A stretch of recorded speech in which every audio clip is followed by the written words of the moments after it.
Maayong buntag mga kahigsuonan namo diha kang Kristo. Karon naa na pud ta sa atoang new segment nga Treasures from Scriptures.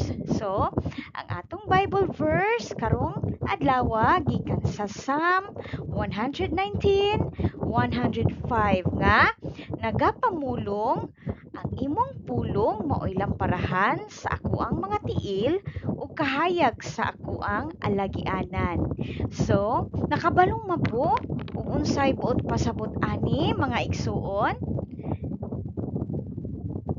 Wala pa. Nakabasa na ba mo ani sa inyohang Biblia?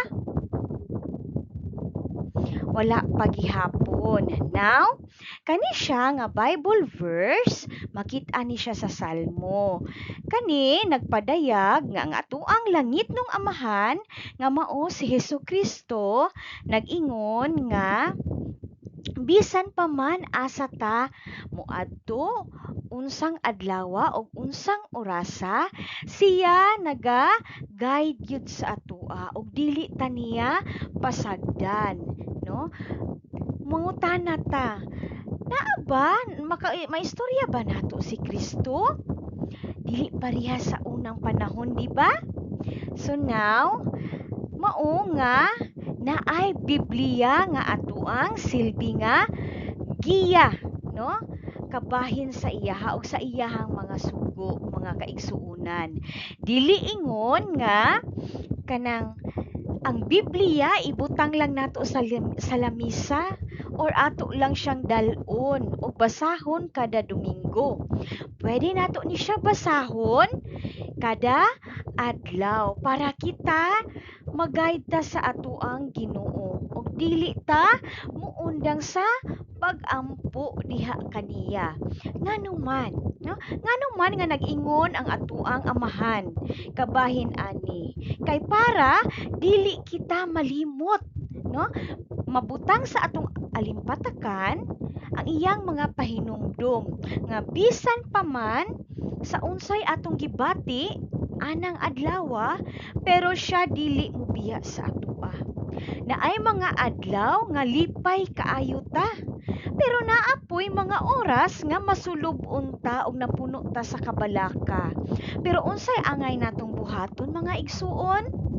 Ang atong angay nga buhaton, mutuo ta kaniya og magaampo ta kay mao ra gid nay solusyon, no, sa tanan natong mga problema. Naay mga problema igsuon nga si Lord lang gyud ang makasulbad ug dili ang atoang pamilya o laing tao. Diba? Kay kita, kung naatay mga problema, unsay atong unahon? Moingon dayon ta sa atong isikataw or sa atong mga pamilya, kahigalaan or mga kaparintihan. Pero mali di ay na siya. Mga kaigsuunan ko, dapat moampo una ta kay Lord.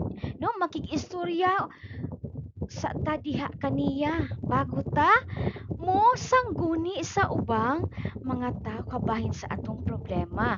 Kay nganuman, kita nga mga tao hinimo kita sa labaw nga makagagahom, no? Kita tinuod nga naagyoy ka ng mga panahon nga mahuyang ta, no? Dali rat kita mo judge, dili kaayo ta katimbang-timbang kung unsa ang angay buhaton kay depende lang man pod ang ato ang tambag sa atong isikataw sa atong mga experience, sa atong mga kaagi, pero si Lord siya ang labing makagagahom nga makasulbad sa ato ang mga problema. Na ay mga tao karon mga igsuon nga dili nila makaya mudala og problema. Magunsa man sila. Yes, tama ka. No? Makahuna-huna silag dautan dito sa ilang isikataw o sa ilang kaugalingon ilahang mapasakitan. Nganuman, kay nakulang sila sa pagtuo kang Heso Kristo. Si Heso Kristo ni saad sa atua nga kada naatay problema iya kitang pas-anon, iya kitang pagaubanan, no? Wala siya niingon pod nga magkinabuhi ta aning kalibutan nga walay problema nga puno ra sa kalipay. Sige na lang tagka-experience og kalipay, no? Ang iyang giingon samtang magaatubang ka sa imong mga pagsulay, ako dili magabiya kanimo, no? Mao na ang atoang hinumduman mga igsuon nga unahon gyud nato og sulti ug pagaistoryahan nato ang Ginoo sa atong gibati.